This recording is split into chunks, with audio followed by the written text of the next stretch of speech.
This is super cool. I hadn't actually thought about this, and I know you and I had talked about it in a separate thread someplace, but it's a good opportunity for you, for me, I guess, to show you and everybody else how I actually made the first couple bits of my cosplay. So I'll show you. Start with this sort of the tunic that I built, so like the main shirt thing that I'm wearing in the cosplay, and you can roughly see the design here. So I sketched out with a lot of straight lines, sort of as construction lines that I would use on the pattern drafting to make it easier to figure out where these points were at, but I made a duplicate, and I'll show you kind of how I did that, because I didn't do it as one huge piece. I only did it as like half. I'll show you what that looks like.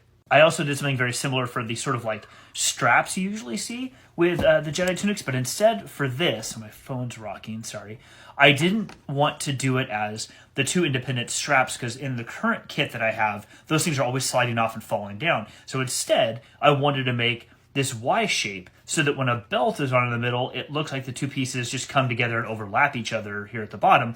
But I'll show you how I did this, because it's kind of interesting. So this is like the first half of the tunic that I wore, and I did the same for the front, well, kind of the same for the front and the back, but it's only half because I wanted to make sure that when I put this onto fabric that I did a mirror image, and I trying to duplicate the same picture in one big pattern would have been really hard to do it effectively. So what I did is I drafted this, and it's basically like this. So there's the neck that goes here, and it would hang like this. And so there's like a decorative thing. I can put it on sometime and show you what it looks like. But this is half. So when I laid it on the fabric, I put this half down and chalked it out. And then I flipped it over and matched the seam up, and then chalked out the other side so that I had one big bit that I could cut out with my scissors. This is the second piece. So this is the kind of strap thing that I showed you in the picture. But I only drafted half of it on this paper. I'll explain that in a second. So that this hangs here, and I kind of did a fold in the middle, so this kind of goes in the middle, and you can see half of it. And then that way, all I had to do to chalk out the other side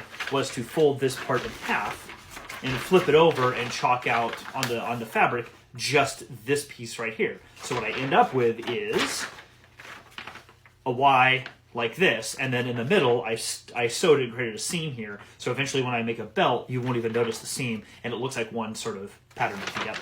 And then for this, all the paper that I'm using, you can't really see the roll over here, but there's a pretty good sized roll, and it's laid out.